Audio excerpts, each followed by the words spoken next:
വലിയ മെനക്കേട് പിടിച്ച പണിയായത്. പാത്തും പതുങ്ങിയും ചെയ്യണം. ഒരു നെല്ലടയ്ക്ക് വ്യത്യാസം വന്നാലോ കാശിന് കൊള്ളത്തില്ല. ഞാൻ നിർത്തിയതായി ഈ പണി. നിങ്ങളൊക്കെ ജയിലിൽ പോയ പിന്നീട് വേറെ ആർക്കും ചെയ്തു കൊടുത്തിട്ടില്ല. വയസ്സുകാലത്ത് പോലീസിന്റെ അടികൊള്ളാൻ വയ്യ. ഇത് പിന്നെ അരിയാരിക്കാൻ നിർബന്ധിച്ചുകൊണ്ട് ചെയ്തെന്നേ ഉള്ളൂ. പിന്നെ എന്തു വന്നാലും നിങ്ങൾ എന്നെ ചതിക്കില്ലെന്ന് ഉറപ്പുണ്ട്.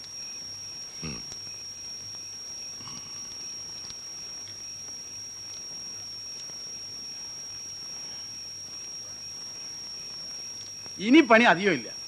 കുഴല് തീർന്നു കിട്ടിയ പണി പകുതി കഴിഞ്ഞു. കോട്ടമൊന്നുമില്ലല്ലോ.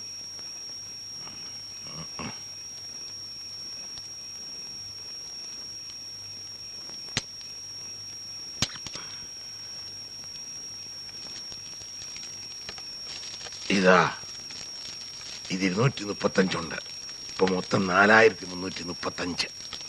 ഇങ്ങനെ 100, 200, 300 അല്ലാതെ ഒരുമിച്ച് കൈ കിട്ടിയിരുന്നെങ്കിൽ എന്തെങ്കിലും ഉപകാരത്തിനുണ്ടായേനെ. പണ്ട് ഒരുപാട് തന്നിട്ടില്ലേ കൈ നിറച്ച്, പറഞ്ഞതും പറഞ്ഞതിന്റെ ഇരട്ടിയും. ഇപ്പോ നിവൃത്തിയില്ല. ലോട്ടറി വിറ്റുണ്ടാക്കണ കാശ. പട്ടിണി കിടന്നിട്ടാണെങ്കിലും പറഞ്ഞ കാശ് തരും, കൈ കിട്ടണ പോലെ. ഇങ്ങനെ പട്ടിണി കിടന്നും കഷ്ടപ്പെട്ടും എന്തിനാക്കാ ഈ തോക്കുണ്ടാക്കുന്നത്? ആയ കാലത്ത് കൊന്നും കൊലവിളിയും നടത്തി കുടുംബം പോയി. 12 കൊല്ലം ജയിലിൽ കിടന്നു. ഇപ്പൊ ഈ മരിക്കാൻ കാലത്ത് എന്താ ഇതിന്റെ ആവശ്യം? കഴിഞ്ഞിട്ടില്ല രാമ, ഒന്നൂടുണ്ട് ബാക്കി. തായ് വേര് വരെ ഇറക്കും, എന്നിട്ടേ ചാകൂ.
എന്താ എന്ത് എന്ത് വേണോട്ടോ?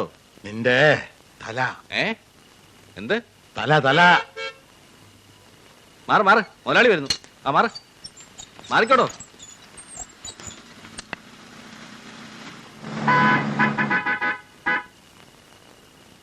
വഴിന്ന് മാറി നിക്കടാ, മാറി നിക്കണം. വഴിന്ന് മാറി നിക്കടാ പട്ടി. ശരീരത്ത് തൊട്ട കൊന്നുകളി ഞാൻ. അന്നീ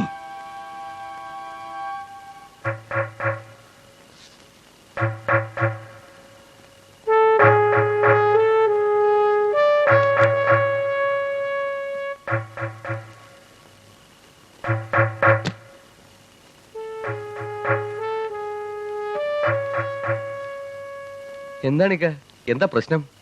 മാറിത്തരും, പിടിച്ചു മാറ്റരുത്.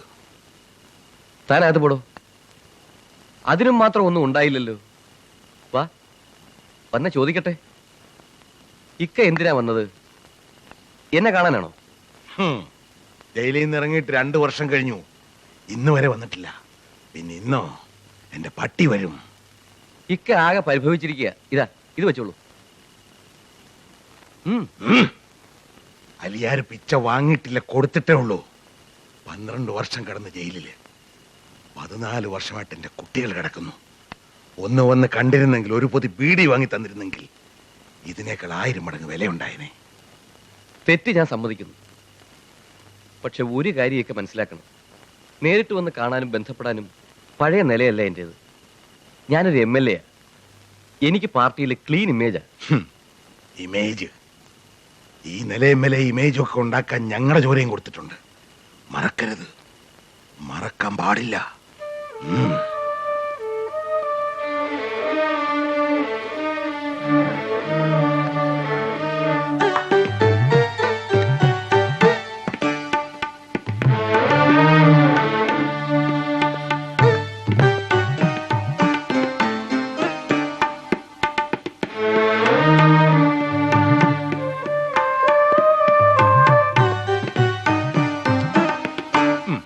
അയ്യോ ബാബ, കൊലച്ചതിയാണല്ലോ ചെയ്തത്.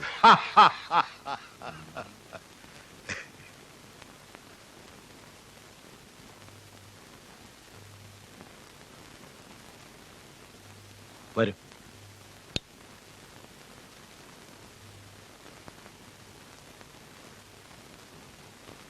ബാബ, ഞാൻ ഇന്നലെ പറഞ്ഞയാള് ജോർജ് മാത്യു.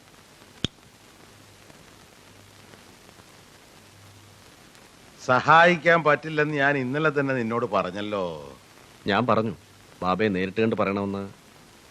അതെ, എന്റെ അവസ്ഥ ഇക്ക മനസ്സിലാക്കണം. 10 കൊല്ലം ഞാൻ കാസിം സേട്ടിന്റെ കൂടെ നിന്നു. അയാളുടെ ബിസിനസ് ഇവിടെ ഞാനാ നോക്കി നടത്തിയത്. എനിക്കും എന്റേതായ ഒരു നിലനിൽപ്പ് വേണ്ടേ? അതുകൊണ്ട് ഞാൻ സ്വന്തമായി തുടങ്ങാൻ തീരുമാനിച്ചത്. അത് തെറ്റാണോ ഇക്ക? കാസിം സേട്ട് എന്നെ കൊല്ലും. എന്നെ രക്ഷിക്കണം. കാല് പിടിക്കാൻ ഞാൻ. എന്റെ ജീവൻ രക്ഷിക്കണം.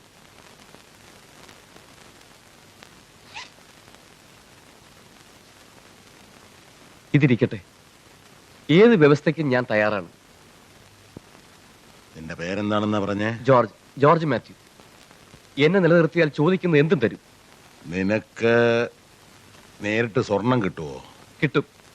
എത്ര സ്വർണം വേണമെങ്കിലും എനിക്ക് എത്തിച്ചേരാൻ ആളുണ്ട്. ബാക്കി എല്ലാ സെറ്റപ്പും ഞാൻ ഉണ്ടായിക്കൊള്ളാം. ഇക്ക എന്റെ ജീവൻ രക്ഷിച്ചാൽ മതി. എന്തു പറയുന്നു രാമയ്യൻ? ഒറ്റയ്ക്ക് നടത്താൻ കഴിവുണ്ടെങ്കിൽ നടത്തട്ടല്ലേ?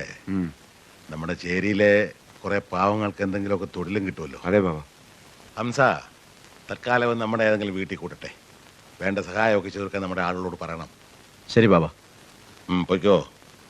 ഇനി കാസിം സേട്ട് നിന്നെ തൊടില്ല.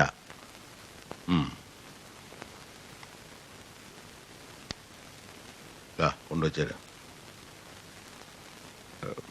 കാസിം സേട്ട് അത്ര കുറഞ്ഞ പുള്ളിയൊന്നുമല്ല ബാബ. നമ്മൾ തീരെ കുറഞ്ഞ പുള്ളികളാണോ? അതല്ല, അയാൾക്ക് നല്ല സെറ്റപ്പ് ഉണ്ട്. അതുകൊണ്ടെന്താ?